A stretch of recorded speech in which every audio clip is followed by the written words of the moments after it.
right into some girl chat. Yes. Okay, ladies. There's something that I want to get your opinion on. All right. Okay. Okay. I've been kind of going through this for a while now. It's actually been probably a little bit over a year. And you're just now telling us? I know, because I can't take it anymore. I don't know what to do. You guys, I can't get my son Aden out of our bed. Like, I'm not getting enough sleep at night because I'm really not the parent to, like, co-sleep. Yeah. But for some reason, that little trickster, he's so cute. he's so cute. Oh my God. He So has cute. finagled his little legs into our bed, and I can't get him out. But I'm also, like, conflicted because, as you guys know, Aden is, like, he loves his dad. Yeah. He's definitely a father's boy, daddy's boy.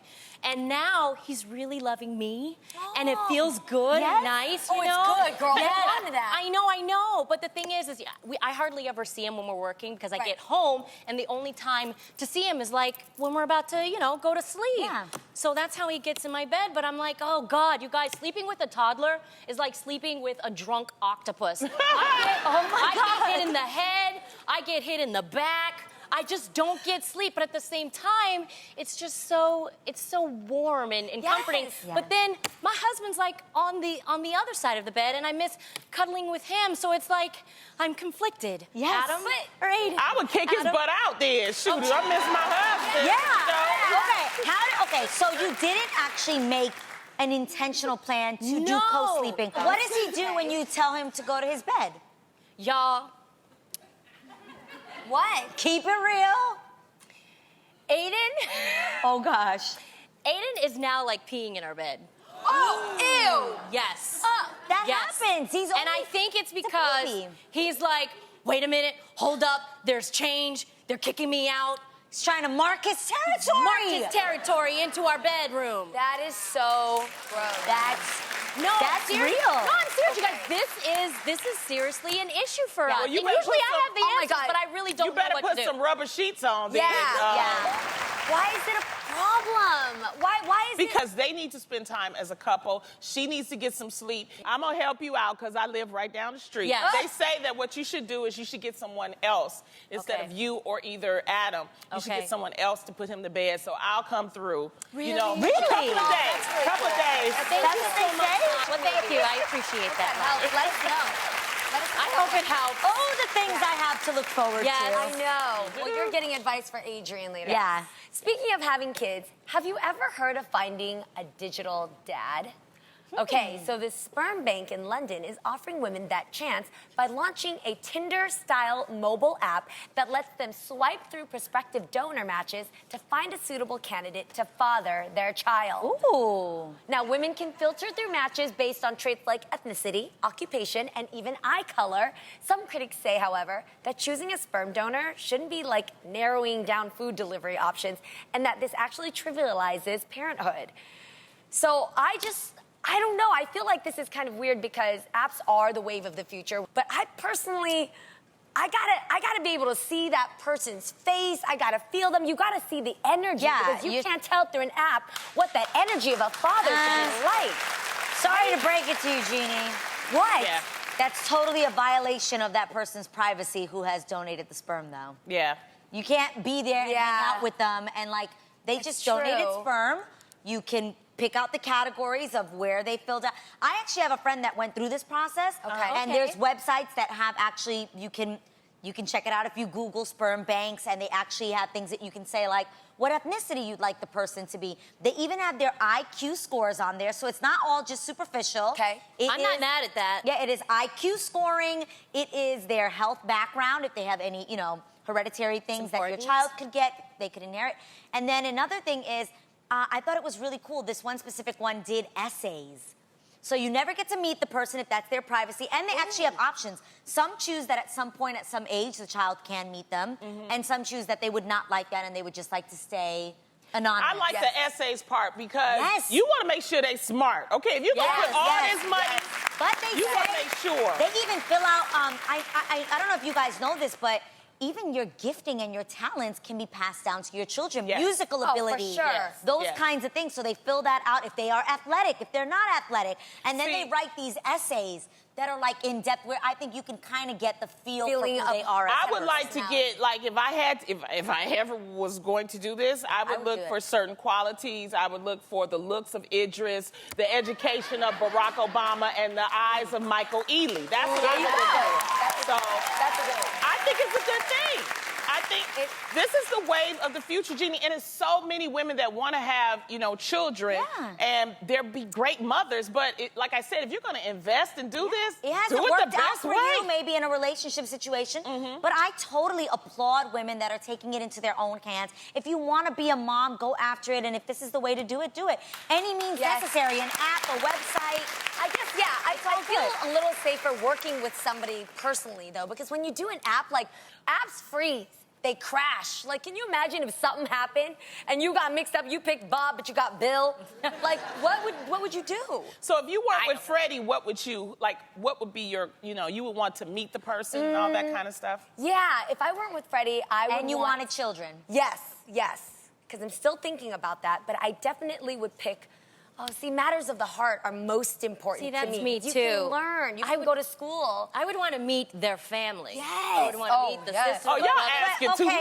Yeah, the families No, are going to be I'm involved just, in these that's a lives. date. We're just in our imaginary I'm just world. saying, and I get it. Yeah. But have y'all heard of generational curses? Like, Yes. I need to see, like, what's up. Yes. Like, You want to know that cousin okay. that doesn't always come for every Christmas because he's No, not but- invited. What's he look like? But you guys, they actually do have also religion is on there. Yes. It says, are you a spiritual person? Are you not a spiritual person? And again, in the essay, you can actually specifically request, can you tell me about your spiritual life? Yeah, but let's be Can real. you tell me about your family? They can write the initial essay, and if you're interested, you do have the right. On some websites, I've done a lot of research. you are very I can knowledgeable tell. on this. You go and tell it all, It didn't girl. work out for me. I was going to go another way, and I was going to be okay with that because I always have had the desire to be a mom. mother. I just want to make sure that people don't take advantage of just like the physicality of it all. Let's not lose what's really important. Let's not lose the focus of why these women are actually going out and doing this. Do you see what I'm saying? And I want to say that most of these women that do this, they really are, sentimental, and they're looking for certain things. Yes. So it's that they're not, it's me that's talking about, superficial stuff. No, but they really are, Dedicated. That's why I think this is a great app for those, women that are looking for something. Makes it convenient. Exactly, very convenient. So, They want a baby. Speaking of making babies, one woman from South Memphis, Tennessee, got a big shock when she returned home after a few days of being away to find a random man and woman having sex on her couch. What? Jamie Barnes said the couple she caught was actually there to rob her home. And when the man fled, the woman was caught and she was arrested, for home invasion charges. Now, what I want to know is, have you ever got it on at somebody else's house? Oh, that's so wrong. Oh, dang. I mean, really, does the danger of being caught actually turn you on? I just need to know. I'm being nosy. Yes, right a now. little bit, but guys, they were robbing a house. Was that turning them on that much? Yeah. Yes, sometimes What, they dangerous thought they were situations. Bonnie and Clyde? She was holding the cup. She was like, ooh, you sure look good holding that cup, don't I, boo? Yeah. Okay, the point of robbing a house, you're supposed to get in and out. You're not supposed to get it in. Yeah, but they got it in and they got it out. Come on. That is crazy. I just got a visual. Did anyone else get a visual of them like running away, like just butt naked? And then what do you do with that couch? No, he probably had his pants around. Okay, look. The question you guys are avoiding is, have you ever got it on in somebody else's shindig? Oh. Adrienne? Yes, I have. This is the real. Where? Well, in a past relationship, I actually had stayed in someone's house, like a house guest, house sitting. Yeah. That was somebody else's house. Okay. That's And true. did you do it on their bed? Bed? Or did you use another part of the house? Yes and yes. Ow! Damn, Did we're that- getting good here. I love it. Did it turn you on that you could get caught? Honestly, no, because it wasn't like they were in the house. I think Got that it. makes it different when somebody's in the house, and I could see how that can be like sexy. One thing I do have a question about, and I feel like we've talked about this maybe first season. Yeah. But Remember we asked if you would have sex in your parents' home? Yeah. No. You are married. No. Once I am married, I'm Yes, no. once you're married, it's I different. I cannot do it. Why? I cannot do it in my in-laws' house, so it never happened, Art and Judy, and I cannot do it in my parents' house. Darlene, it didn't happen there either. No. Ugh. I Why agree. though? It's just the idea of them being there just takes me out of the mood. Now, however, this is what I have done. Ooh, do Okay. tell. Okay, like, I might get in trouble for this. Go ahead. Oh, it's gonna be good. That means it's good. Okay, so Adam and I like to entertain. Yes. Right. And so we always have lots of people over our house. Yes. But they never know that Adam and I sometimes have a little quickie in our closet. In the closet. Now that Let me find out you a closet freak. Yes! Now that's when I get excited or I feel like, oh, a little danger, somebody can come Yeah. in. But I'm not doing it in another person's house. I'm comfortable in my own You know home. what's fun? You know how I like to throw parties? Yeah. What? That would be so awesome, like To break away throw a party and get a break little- away Yes. and get it in. Yes. Now, Okay, next time wait, I let know me- what to do when I go to your house. And you have Check to the party. closet. Tamera, where are you? Tamera. You be mad quiet and open the door. Now we What gotta are you find doing a in new there? place. Okay. I have to tell you guys something too. It happened Okay. at a party. So Okay. one time, Freddie and I, we went to New York, and he travels a lot, so I don't get to see him often. So when we see each other, we're like, but it was such a special party we had to go to in New York, staying at my friend's house. So we're at the party. We get that, you know when you look at each other and all of a sudden it's that Yes. burning, and when you have that in marriage, you gotta hold on to it and ignite that fire. So, you guys, we were so desperate. We didn't have a place to stay in New York. We were at this party. We can't leave for a long time. So we went down to, I'm not gonna tell you which rental, but a rental car place, rented the car, parked outside, put more mileage on that car than I could ever.